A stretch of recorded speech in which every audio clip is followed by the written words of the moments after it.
Hello, my name is Matthias Cavoli. I'd like to welcome you guys to my channel. Today we're going to talk about the first 11 issues of the first ongoing Deadpool series written by Joe Kelly. And most of these issues are illustrated by Ed McGuinnes.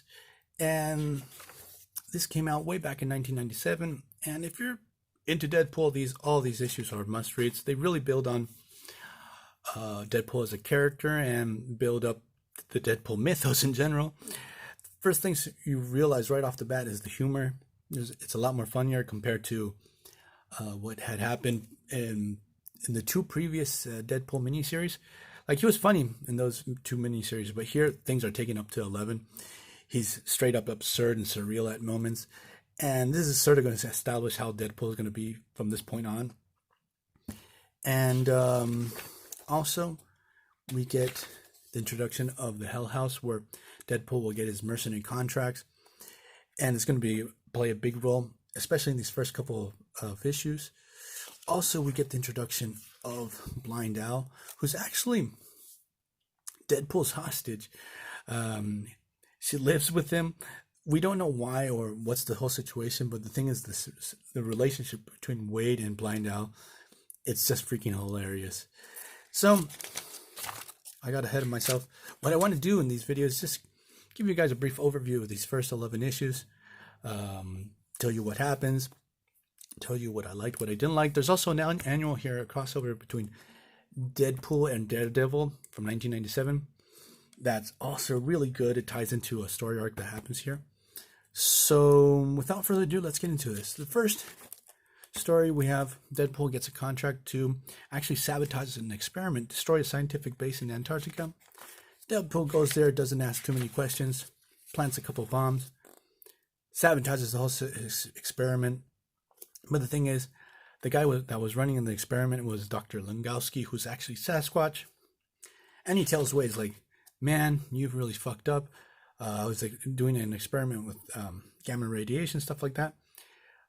If things go wrong, you've just irradiated the whole southern hemisphere.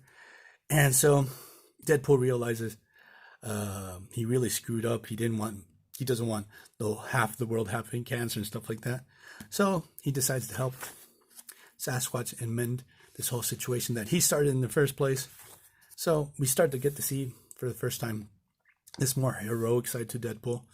So he's able to save the day, even though he started the whole situation.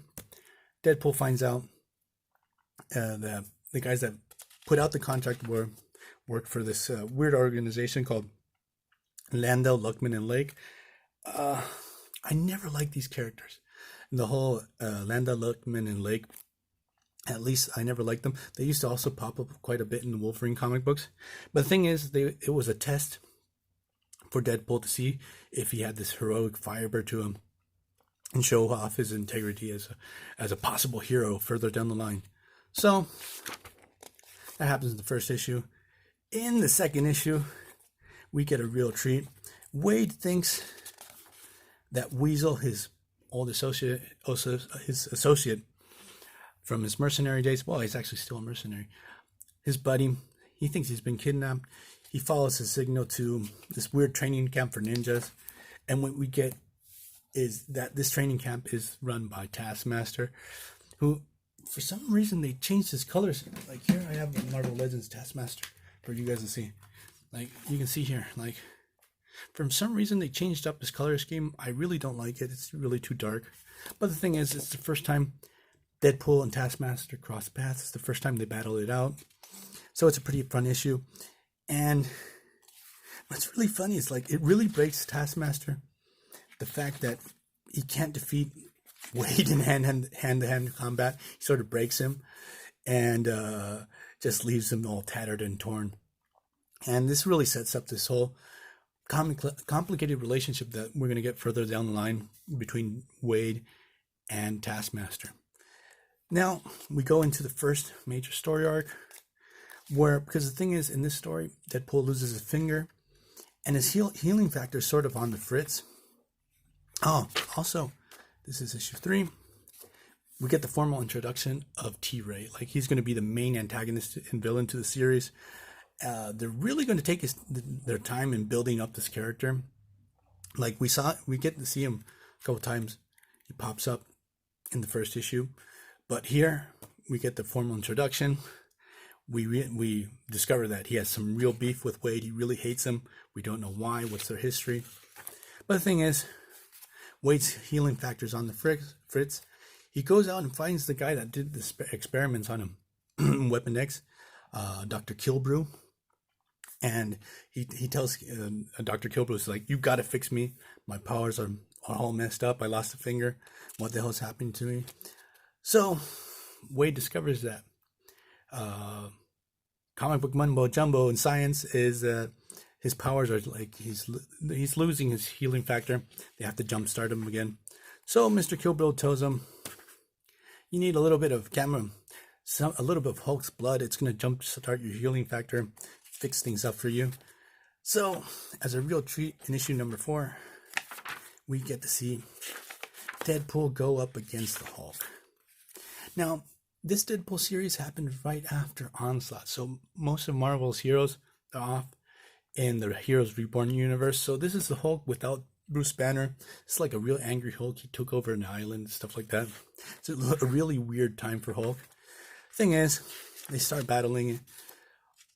Deadpool's like, can you give me a little bit of your blood and stuff like that. Wade doesn't stand a chance going toe-to-toe. But he does one of the most messed up things in comic books history. He impales Hulk by the dick. Like, this part is hilarious. It's even painful to think about. He gets his blood sample, makes a quick getaway.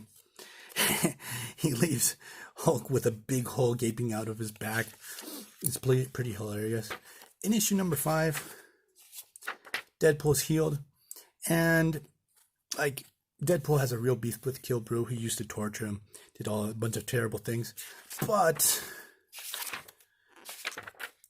Siren, who was sort of Deadpool's girlfriend at the time, saves the day, stops him from killing Kilbrew. Says, you're better than this. You're a good person at heart. You have to stop trying to take your vengeance on this guy. Let him go. So this is basically how this first story arc resolves. Deadpool sort of forgives him, lets him off the hook. We get more build up to the whole reason why T-Ray hates Wade. Like he seems to be really hardcore, this T-Ray. So in the next issue, it sort of feels like a fill-in issue, but something really important happens at the end. Deadpool gets a contract to rescue someone from the psychiatric hospital.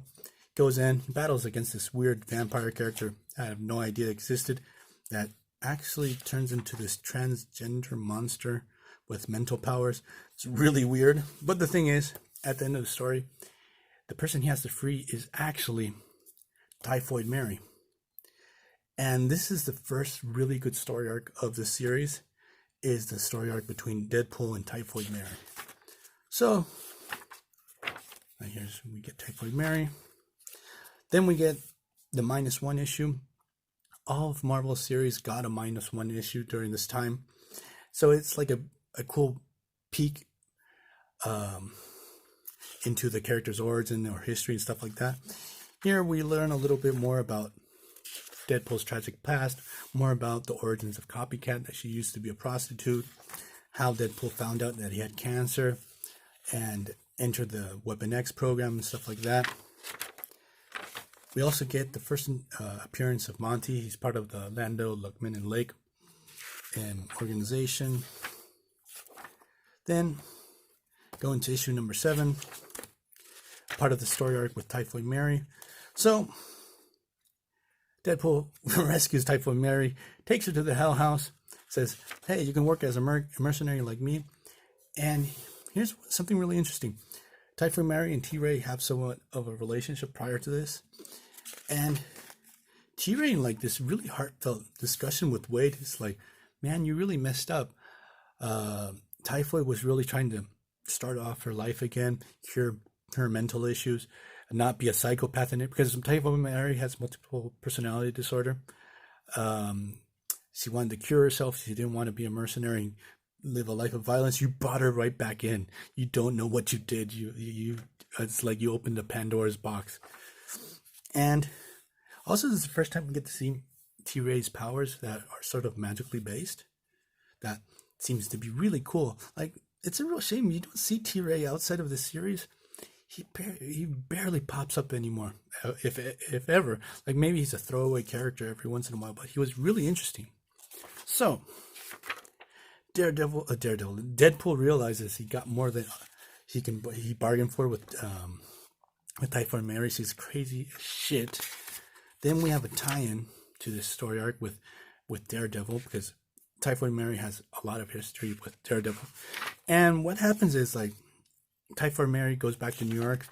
She basically starts a gang war and starts killing criminals left and right, causing all types of trouble. Daredevil finds out about this whole situation. And what happens in this story is, like, we have Deadpool and Daredevil teaming up for the first time. At least for me, this is the first time they team up. And something really interesting happens. Actually, this whole situation when Deadpool is fake is a setup. What really happens is Typhoid Mary, when she was reawoken, she remembers something from her past. And basically what Daredevil finds out is that in one of his first missions before he got the costume, he busts this gangster in this situation a long time ago. He goes in, takes the guy down, but accidentally knocks a woman out of the window. That woman, that prostitute, I think she was probably a prostitute, was Typhoid Mary. This whole situation is the situation that actually generates her multiple personality disorder from the trauma that happened there.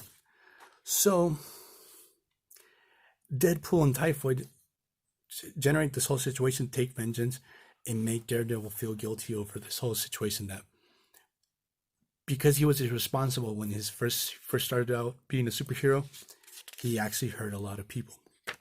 So this is actually a pretty good story. It's pretty moving at moments. Then this story arc keeps on going in Deadpool number 8.